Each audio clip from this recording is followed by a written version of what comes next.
The gold rush of the mid-1800s brought thousands of European settlers to California, and as the immigrant population grew, the native Californian population met a merciless decline. But what role did the state play in the mistreatment and disregard of Native Americans? KVMR's Al Stoller spoke with UCLA professor Benjamin Madley to explore that topic.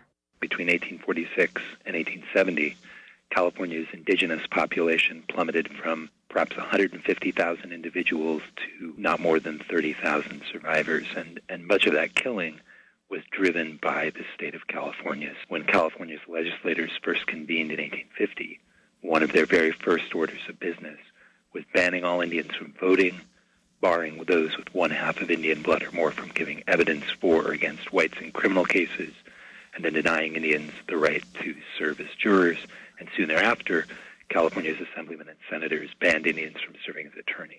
So if you think about this basic situation, these laws shut California Indian people out of participation in and protection by the state legal system. And this was, effectively a virtual grant of impunity to those who attacked them. But then they went quite a bit farther. They ended up funding 24 different state militia expeditions that killed an absolute minimum of 1,340 California Indian people during those years. And they funded them. They passed 3 bills in the 1850s that raised up to $1.15 million to fund these operations. Huge amount of money at that time, both for past and for future militia operations. And by demonstrating that the state of California would not punish killers, but instead reward them, these militia expeditions helped to inspire vigilantes to kill at least 6,460 California Indian people between 1846 and 1873.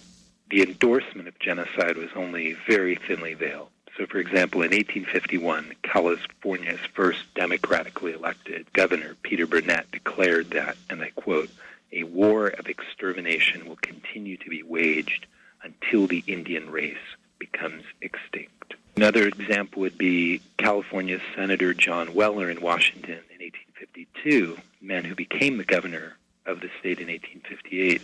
He told his colleagues in the U.S. Senate that California Indians, and I quote, "will be exterminated before the onward march of the white man," and he argued that the interest of the white man demands their extinction.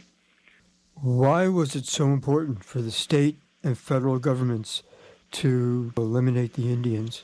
The newcomers wanted the gold, they wanted the timber, they wanted the water, they wanted the grazing land, they wanted the farming land, and all of the other resources that make California today the most populous and prosperous state in the wealthiest and most powerful nation on earth.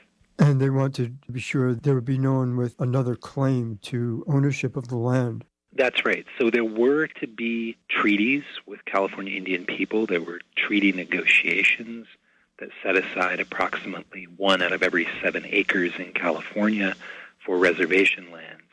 But the State Assembly and the State Senate of California made a big ruckus to prevent these treaties from being ratified by the United States Senate.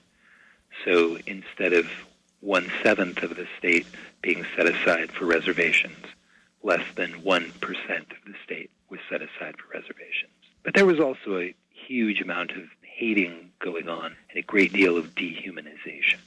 That was part of the justification for all of it. Mike Tyson, the heavyweight fighter, said everybody has a plan until he gets punched in the face. When we're angry, we cannot think straight. Those in charge did all they could to make people angry at the native Californians. I think that journalists were sort of the people fanning the flames, even more than the politicians.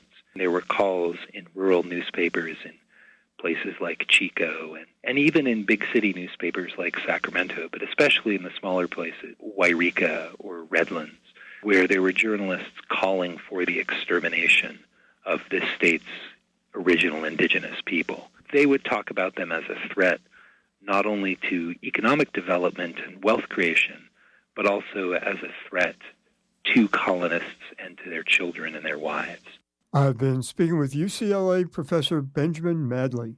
Dr. Madley will be speaking at an event of music and information presented by the Nisenan tribe at the Center for the Arts this Sunday from 3:30 in the afternoon until 7:30.